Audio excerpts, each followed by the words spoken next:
السلام علیکم ورحمۃ اللہ وبرکاتہ۔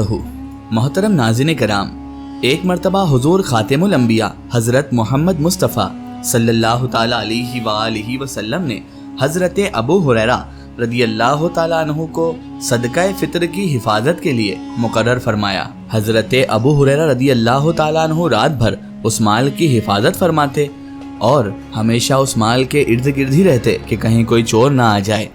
ایک رات اچانک ہی آپ حضرت ابو ہریرہ رضی اللہ تعالیٰ عنہ کو ایک چور نظر آیا اور وہ مال چرانے لگا۔ حضرت ابو ہریرہ رضی اللہ تعالیٰ عنہ نے اسے دیکھ لیا، اسے پکڑ لیا اور فرمایا، میں تجھے حضور نبی مکرم حضرت محمد مصطفیٰ صلی اللہ تعالیٰ علیہ وآلہ وسلم کی خدمت میں پیش کروں گا۔ اس چور نے جیسے ہی یہ سنا تو وہ حضرت ابو ہریرہ رضی اللہ تعالیٰ عنہ کی منت سماجت کرنے لگا۔ اس نے منت سماجت شروع کر دی، کہنے لگا، خدارا مجھے چھوڑ دو، میں صاحب عیال ہوں اور محتاج ہوں۔ ابو ہریرہ رضی اللہ تعالیٰ عنہ کو اس کی باتیں سن کر، منت سماجت سن کر اس پر اچانک ہی رحم آ گیا اور اسے انہوں نے چھوڑ دیا۔ صبح جب حضرت ابو ہریرہ رضی اللہ تعالیٰ عنہ بارگاہ رسالت معاب حضرت محمد مصطفیٰ صلی اللہ تعالیٰ علیہ وآلہ وسلم میں جب حاضر ہوئے تو حضور نبی مکرم خاتم الانبیاء حضرت محمد مصطفیٰ صلی اللہ تعالیٰ علیہ وآلہ وسلم نے فرمایا، اے ابو ہریرہ، وہ رات والے تمہارے قیدی یعنی چور نے کیا کیا؟ تو حضرت ابو ہریرہ نے عرض کیا، یا رسول اللہ صلی اللہ تعالیٰ علیہ وآلہ وسلم، میرے ماں باپ آپ پر قربان ہو۔ اس نے اپنی عیال داری اور محتاجی بیان کی تو یا رسول اللہ، مجھے اس کی باتیں سن کر، اس کی منت سماجت سن کر، اس کی محتاجی سن کر اس پر رحم آ گیا اور میں نے اسے چھوڑ دیا۔ تو حضور نبی مکرم صلی اللہ تعالیٰ علیہ وآلہ وسلم نے فرمایا، اے ابو ہریرہ، اس نے تم سے جھوٹ بولا تھا، وہ بہت جھوٹا شخص تھا، خبردار رہنا، وہ پھر سے آئے گا، لیکن اسے اب جانے مت دینا اور اسے قید کر لینا۔ حضرت ابو ہریرہ رضی اللہ تعالیٰ عنہ یہ سن کر حیران رہ گئے کہ آج پھر رات وہ چور آئے گا۔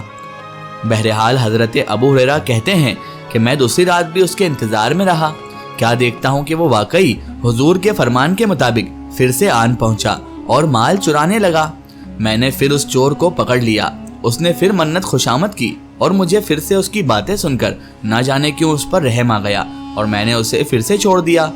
جب اس کے بعد صبح میں حضور نبی کریم حضرت محمد مصطفیٰ صلی اللہ تعالیٰ علیہ وآلہ وسلم کی بارگاہ اقدس میں پہنچا، وہاں حاضر ہوا تو حضور نے پھر فرمایا، اے ابو ہریرہ، وہ رات والے قیدی نے کیا کیا؟ میں نے پھر سے عرض کیا کہ یا رسول اللہ صلی اللہ علیہ وآلہ وسلم، مجھے معاف کرے۔ وہ اپنی حاجت بیان کرنے لگا تو مجھے آج پھر سے اس پر رحم آ گیا، میں نے پھر اسے چھوڑ دیا۔ تو حضور نے فرمایا، اس نے تم سے پھر سے جھوٹ کہا، خبردار اے ابو ہریرہ، آج وہ چور پھر آئے گا، لیکن اسے جانے نہ دینا، اسے قید کر لینا۔ وہ بولے کہ ہاں ٹھیک ہے حضور، جیسا آپ حکم فرمائیں۔ حضرت ابو ہریرہ کہتے ہیں کہ تیسری رات حضور کے فرمان کے مطابق وہ چور پھر سے آ گیا۔ میں نے اسے پکڑ کر کہا کہ کمبخت، آج نہ چھوڑوں گا تجھے اور حضور کے پاس ضرور لے کر جاؤں گا، ان کی بارگاہ اقدس میں تجھے پیش کر دوں گا۔ تو وہ شخص کہنے لگا، اے ابو ہریرہ، اگر تم مجھے چھوڑ دے تو میں تجھے چند ایسے کلمات سکھانا چاہتا ہوں جن کو پڑھنے سے تجھے نفع رہے گا، تو نفع میں رہے گا، تجھے فائدہ ہوگا۔ حضرت ابو ہریرہ رضی اللہ تعالیٰ عنہ نے فرمایا، کون سے کلمات؟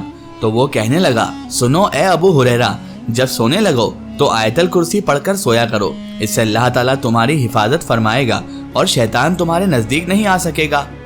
ابو ہریرہ رضی اللہ تعالیٰ عنہ کہتے ہیں کہ وہ مجھے یہ کلمات کا سارا قصہ بیان کر کر، مجھے یہ کلمات سکھا کر مجھ سے رہائی پھر سے لے کر چلا گیا۔ میں اس کی باتوں میں آ گیا اور میں نے اسے چھوڑ دیا۔ پھر جب نبی کریم حضرت محمد مصطفیٰ صلی اللہ تعالیٰ علیہ وآلہ وسلم نے دوسرے دن صبح مجھ سے دریافت کیا، جب میں ان کی بارگاہ میں گیا تو یہ سارا قصہ میں نے انہیں دریافت کرنے پر بتا دیا اور سارا قصہ میں نے انہیں بتایا کہ کس کس طرح سے اس نے مجھے یہ کلمات بتائے اور ان کے عوض میں وہ چھوٹ کر چلا گیا۔ پیارے آقا حضرت محمد مصطفیٰ صلی اللہ تعالیٰ علیہ وآلہ وسلم نے جب سارا قصہ سنا تو آپ حضرت محمد مصطفیٰ صلی اللہ تعالیٰ علیہ وآلہ وسلم نے فرمایا، اے ابو ہریرہ، اس نے یہ بات سچی کہی ہے، حالانکہ وہ خود بہت بڑا جھوٹا ہے۔ اے ابو ہریرہ، کیا تو جانتا ہے کہ وہ 3 رات آنے والا چور کون تھا؟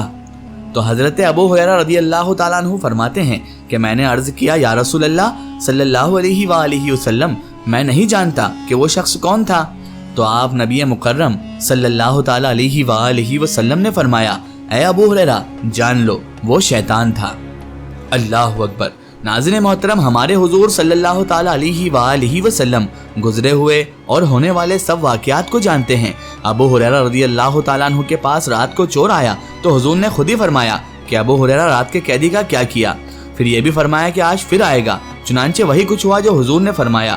معلوم ہوا کہ حضور صلی اللہ علیہ وآلہ وسلم ہر بات جانتے ہیں۔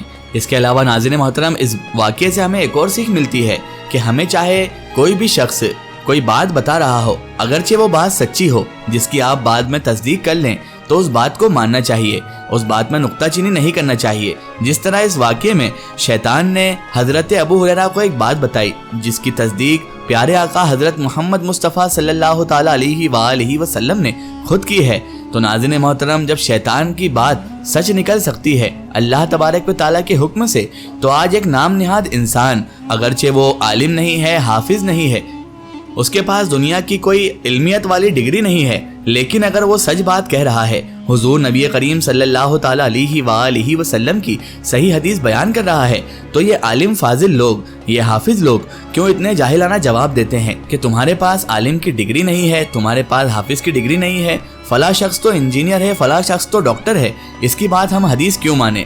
ناظرین محترم، حدیث کسی کے گھر کی نہیں ہے، نہ کسی عالم فاضل کے گھر کی ہے، نہ کسی انجینئر ڈاکٹر کے گھر کی ہے، یہ تو نبی مکرم صلی اللہ تعالی علیہ وآلہ وسلم کی بیان کردہ حدیثیں ہیں، جنہیں ماننا ہر مسلمان کے لیے سنت نہیں، واجب نہیں بلکہ فرض ہے، کیونکہ نبی مکرم صلی اللہ تعالی علیہ وآلہ وسلم کی صحیح احادیث کو جھٹلانے والا دائرہ اسلام سے باہر ہو سکتا ہے، کیونکہ وہ اپنے نبی، اپنے پیغمبر یعنی اللہ تبارک و تعالیٰ کے مقدس ترین نبی کی بات کو جھٹلا رہا ہے۔ اسی لیے ناظرین محترم، اگر کوئی بھی شخص آپ کو صحیح احادیث بتائے یا سچی بات بتائے، سچا احکامات بتائے، تو اس کی بات کو بغور سنیں اور اس کی تصدیق کر کے اس پر عمل ضرور کریں۔ اگر وہ بات سچی ہے تو آپ کو اسے تسلیم کرنا چاہیے اور سامنے والے کی حوصلہ افزائی کرنا چاہیے، نہ کہ اسے نیچا دکھانا چاہیے کہ تو عالم فاضل نہیں ہے۔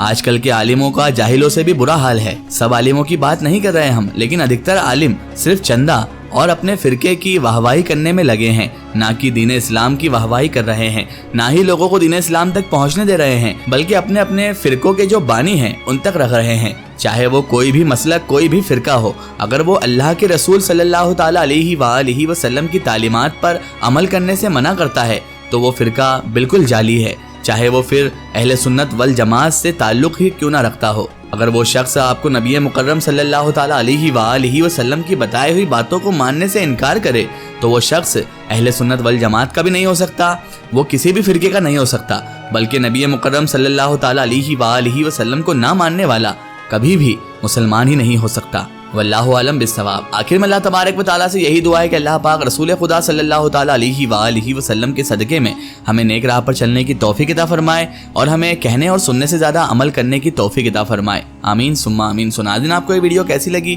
کمنٹ سیکشن میں ضرور بتائیں اور ہمارے چینل کو سبسکرائب کرنا نہ بھولیں۔ اس ویڈیو کو زیادہ سے زیادہ شیئر کریں اور اسے تمام تر انسانوں تک ضرور پہنچائیں۔ پھر حاضر ہوتے ہیں آپ کے لیے نئی اور بہترین ویڈیو کے ساتھ، تب تک کے لیے خدا حافظ، السلام علیکم۔